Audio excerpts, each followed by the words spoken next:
Today's generational battle, lore versus logic, free radicals. What if you could rise above today's chaos, pause it, and really study it? No headlines, no hype. Just peep at the raw dismantling of our institutions, of our democracy, and project the obvious outcomes.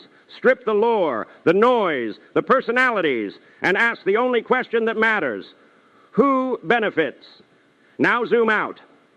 Check this. What's good, free radicals?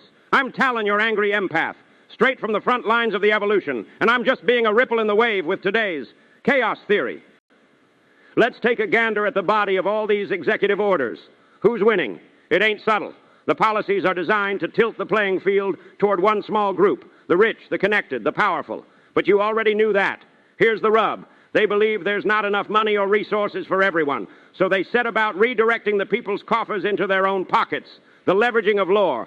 Now to pull this off, they need cover. Enter the law. They stir up nationalism, religion, class, anything to keep people beefing with each other.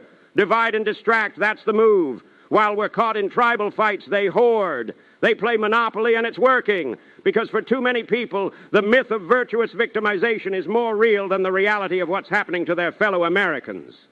The lore folks are stuck in stories that say America is all powerful, all good all the time. And these misguided folk are instructed to believe anyone who questions this wrong-headed logic, this faux patriotism, must be the enemy. In today's world, knowledge and wisdom, i.e. logic, is a bad thing. Collapsed logic. Let's talk logic. Why are the powerful grabbing more? Because the old system isn't working, but instead of fixing it, they're panicking. The wealth class is panicking. So they build walls, stockpile wealth, and rig the rules. They've decided we're all going down, so might as well loot the ship on the way out. They've collapsed the system and humanity into one and think it's all bad. It's not humanity that's broken, it's the system they worship. And they've come to the unfortunate conclusion that the only way to survive is to dominate. But logic can look at the not-so-distant historical patterns of social evolution and figure out this chaos isn't a collapse, it's a transformation. We can build something better. A place where hard work, creativity, and innovation actually can increase one's lot in life. Imagine that. That's not utopia. That's logic. What now? So what can sober-minded folk do about it? Listen, we start where the people are, where the values overlap, where shared needs can't be denied.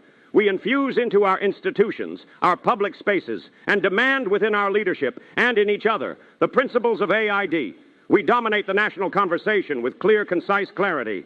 We make bold moves on expectations and accountability from our institutions with action. Yes, that includes primarying legislators, both Democrats and conservatives, who have bent the knee to an authoritarian. We protect the people, laws, and covenants within our shared institutions that may be battered under the current regime but still have breath. We revive what's collapsed, because formed from the debris will be the pillars of authenticity, inclusion, and dignity. That's where our tribes overlap. And that's where we fight from. How do we do this? We keep protesting, keep suing, keep voting hard, but also we stop feeding the beast with all our attention. The hoarders are moving fast and are thriving off our obsession with how bad it's gotten. So yeah, fight the fire, but also build the future. Speak it, picture it, make it real in people's minds. We need to make this new reality loud, bold, and tangible. Show people what a world rooted in authentic democracy, inclusive prosperity, and institutional dignity looks like, feels like. Push it out to neighbors, leaders. Make it undeniable. The historical pattern. Remember, social evolution isn't new, of course. The first nomads followed the food. Then we evolved with the storage of grain. Then we bartered skills that led to big city-states. Then the industrial evolution. Then the internet led to the knowledge evolution. But, and this is a big old but, every time humans evolve, power tries to hoard the gains. Every social shift has been hijacked, at least for a while, by the same kind of people trying to gatekeep progress. That's where we are now, in the midst of a shift, globally, digitally, spiritually, and again, here comes the hoarding class, trying to lock it all down before the rest of us catch up, law versus logic. So here's the line in the sand. This isn't just politics. This is the generational battle between law and logic, the law of wealth, and how it can protect its minions versus logic-based outcomes.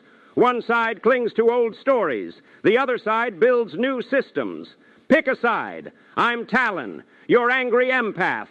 You can support this channel with your shares through Patreon or by hitting up our swag store. Peace.